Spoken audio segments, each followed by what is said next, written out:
दर्शनिया। जोड़े जोड़े देव घाटा बापे। दोस्तों, आपका एक बार फिर से स्वागत है नायरा युवान चैनल पर। आज हम जिस पर्व की बात करने जा रहे हैं वो आस्था, विश्वास और धर्म का प्रतीक है, जिसको छठ महापर्व के रूप में पूरे उत्तर भारत और पूरे भारत में और जहाँ भी भारतवासी रहते हैं पूरे विश्व में, वहाँ इस पर्व को बड़े धूमधाम से मनाया जाता है। मैं इसके बेसिक में नहीं जाऊँगा कि कितने दिन का पर्व है, कैसे किया जाता है और इसके क्या क्या लाभ होते हैं। मैं सिर्फ आज ये बताने के लिए आया हूँ कि इस व्रत का महत्व ज़िंदगी में किस तरीके से महत्व है, किस तरीके से लोग आज किस तरह मना रहे हैं और पहले हम किस तरह से इस पर्व को मनाया करते थे जब हम छोटे थे। मैं आपसे बात कर रहा हूँ 98 97 के टाइम की, जब हम बहुत छोटे हुआ करते थे। और मैं एक बच्चे के रूप में आपको बताना चाहता हूँ कि ये व्रत एक बच्चे के भाव से, एक बच्चे की आंखों से कैसा दिखता है, कैसा लगता है वो जो फील हम करते थे बचपन में।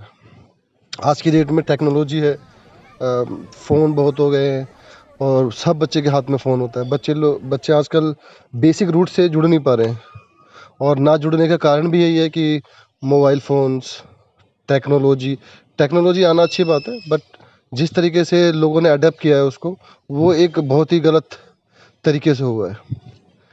तो जब हम छोटे थे, जब ये महापर्व छठ पर्व मनाया जाता था, तो वो एक भावना होती थी जुड़ी हुई साथ में ना। छठ पर्व के साथ एक भावना होती है कि घर में कोई बहुत सारे लोग अपने रिश्तेदार आते हैं, वो मिलते हैं, बैठते हैं, बातें होती है, नए कपड़े लिए जाते हैं, मार्केटिंग की जाती है, सामान को सब चीज़ें शुद्ध चीज़ें अच्छी तरीके से बनाया जाता था।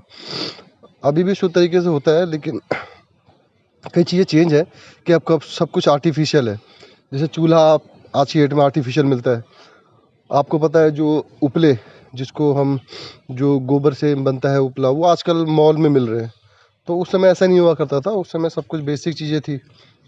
तो हम भी बड़े उत्साहित होते थे कि दिवाली के बाद 6 दिन बाद छठ पर्व आना है। हम लोग उसके लिए जैसे गड्ढा करते हैं, गड्ढे में पानी भरना होता है, फिर वो सजाना, उसको फूल लेके सजाना, पेड़ पौधे जैसे होते हैं ना, केले के पत्ते काट के लाना, उनको लगाना।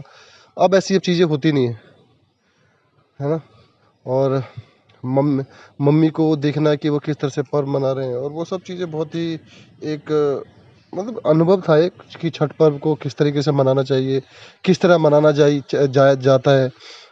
हमने बचपन से वो सब चीज़ें सीखी है। छठ पर्व से हमारी भावनाएं जुड़ी हुई है। तो उस छठ पर्व को मैं आज भी उसी नज़रिए से देखता हूँ जिस नज़रिए से बचपन में देखा करता था। तो जब हम आज की डेट में देखते हैं तो लोग आजकल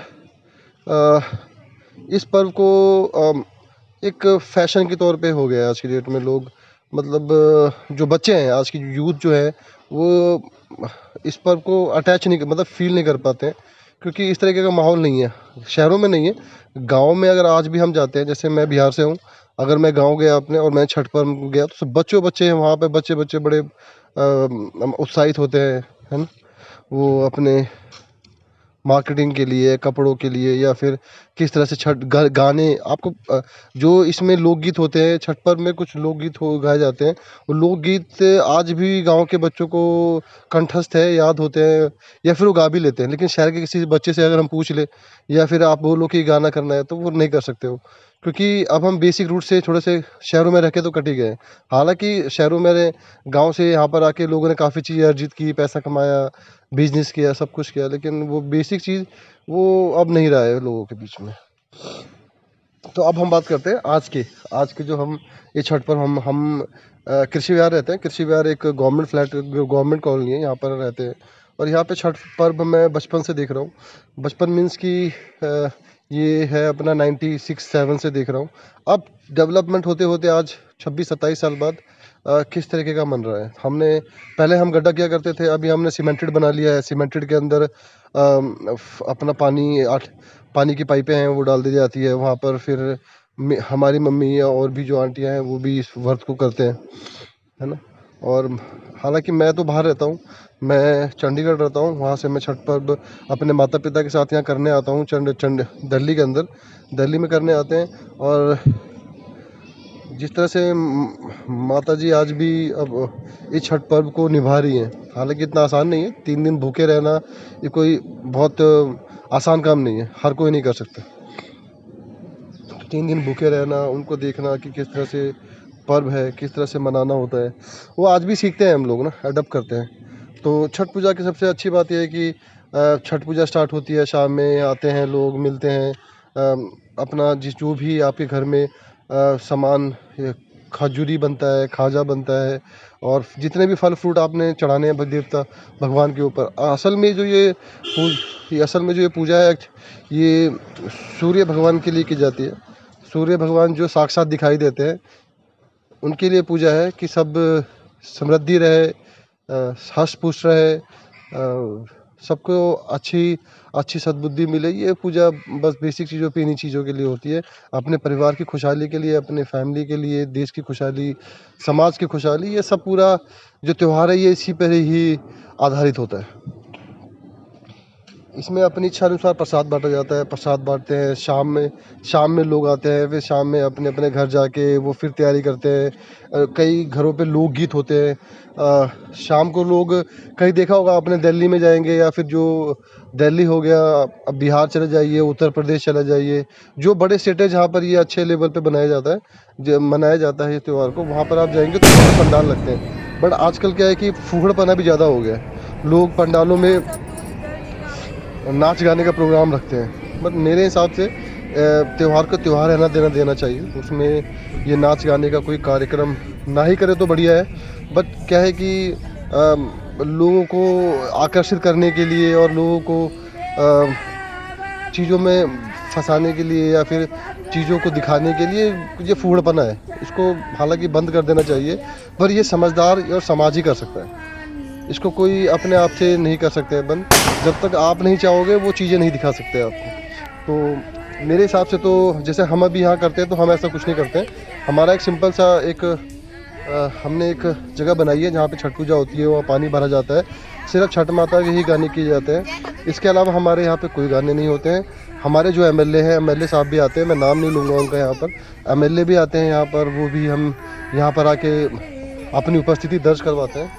वो ये है कि चलो किसी इलाके के एमएलए हैं तो उनको आते हैं, उन लोगों से मिलते हैं। बिहार के जो लोग हैं वो बहुत अच्छी संख्या में रहते हैं दिल्ली के अंदर, तो और अलग अलग जगह पे दिल्ली के अंदर अलग अलग तरीके से, अलग अलग जगह पे जो भी उनके है ना, जो भी उनके सांसद है वो जाते हैं, वहाँ पर मिलते हैं, लोग भी देखते हैं हमारे सांसद आए हैं, तो मेल मिलाप बढ़ जाता है। और व्रत ही तो इसी बात का है ना, ये पूजा ही इसी चीज़ की है, मेल मिलाप, भाईचारा, ये सब का ही ऊपर ये पूरी पूजा जो है रखी होती है। तो हम भी करते हैं यहाँ पर, शाम के टाइम पूजा स्टार्ट हुई, सब लोग मिले, हम लोग सब एक साथ बैठे, बातें करें, एक पूजा होते हुए देखे। बच्चों में भी ये चीज़ें जाती हैं कि हाँ हमारा कल्चर है, हमारा ये धर्म है, हमारा ये पूजा है, इसको हमने आगे किस तरह से ले जाना है। अगर आप एक पीढ़ी से दूसरी पीढ़ी में कुछ देना चाहते हो तो वो सिर्फ कहानी किताबों में से नहीं होंगी, वो जब तक आप उनको बच्चों को सिखाओगे नहीं, आप बताएंगे नहीं, उनको नहीं पता लगेगी। तो आप जो भी लोग छठ पर्व करते हैं, एटलीस्ट अपने बच्चों को जरूर बताएं कि छठ पर्व की क्या महिमा है, क्यों की जाती है, और इसकी करने के क्या क्या तरीके हैं, क्या क्या इसमें जो आपको चीज़ें नहीं करनी होती है ना, जो चीज़ें आपको नहीं करनी है, शुद्ध होना चाहिए, सारी चीज़ें जो है आपके घर में बनी होनी चाहिए, कोई आर्टिफिशियल चीज़ ना यूज़ करें, घर के अंदर ही बनाए। तो आज एक शाम की पूजा थी, वो शाम की पूजा हम कर चुके थे, और शाम की पूजा के बाद हम लोग घर गए, घर पर खाना पीना, और जो भी लोग हमारे रिश्तेदार वगैरह आते हैं उनके साथ बैठ के बातें करने का अच्छा माहौल क्रिएट हो गया था। उसके बाद फिर जैसे सुबह आपको, अगर आपने छठ पर्व के बारे में कभी सर्च किया हो, पढ़ा हो, जो लोग नहीं जानते उनके लिए बता रहा हूँ, जो लोगों ने कभी सर्च किया हो तो आपने देखा होगा, पढ़ा होगा कि ये पर्व 2 दिन चलता है। मतलब जो बेसिकली है 2 दिन किसकी पूजा होती है, जिसमें हम जाते हैं घाट के ऊपर। एक शाम में होती है ढलते हुए सूरज की, और एक होती है उगते हुए सूरज की। तो इसका प्रतीक ये है कि जो चीज़ अस्त होती है उसका उदय भी होता है, और ये सूर्य से ही हमको सीख मिलती है कि जो चीज़ अस्त होती है उसका उदय भी होता है।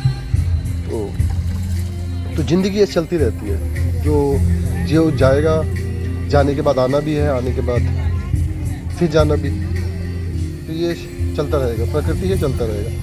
तो सवेरे का जो पूजन खत्म होता है, पूजन खत्म होने के बाद हवन किया जाता है। हवन करने के बाद पंडित जी आते हैं, वो मंत्र उच्चारण करते हैं। लोग एक दूसरे को जो प्रसाद देते हैं, और जो माता है वो पूजा में पूजा करती है, उनके चरण स्पर्श किए जाते हैं। उनसे जो विवाहित महिलाएं हैं वो टीका कराती हैं, जिसको हम सिंदूर करते हैं, सिंदूर करती हैं। तो कुल मिला के ये त्यौहार इस तरीके का है कि इस त्यौहार को आप दिल से फील कर सकते हो। ये त्यौहार ऐसा नहीं है कि मैं गया, मैंने एक त्यौहार मनाया, बात खत्म। ये त्यौहार ऐसा नहीं है, एक फीलिंग है। आप इनके गाने भी सुनोगे छठ के, एक फीलिंग है, एक फीलिंग आएगी आप में कि हाँ ये कोई त्यौहार है। तो इस त्यौहार का मेन मकसद और मेन जो चीज़ें हैं वो इस तरीके की, आपको इसमें कुछ ऐसे मतलब आर्टिफिशियल चीज़ नहीं है। इसमें आपको दिल से फीलिंग आएगी कि हाँ कोई सचमुच में कोई शक्ति है जो हमारी रक्षा करती है, जो शक्तियाँ है जो आपके लिए है। तो छठ का समापन भी होता है, अगले दिन सुबह इसका छठ का समापन होता है। तो छठ के समापन के साथ ही हम विश्वास करते हैं कि ज़िंदगी में सब कुछ अच्छा होगा, सब कुछ छठ मैया सबका बेड़ा पार लगाएंगी। और छठ मैया का फिर हम अगले साल आने के लिए इंतज़ार करते हैं। तो छठ मैया का हमें बेसब्री से हर साल इंतज़ार रहता है, हम जैसे बिहार वासियों के लिए, और जो भी हम इस आस्था को मानते हैं उनके लिए एक बहुत ही महत्वपूर्ण और हमारे लिए बहुत मन से जीने वाला पल होते हैं।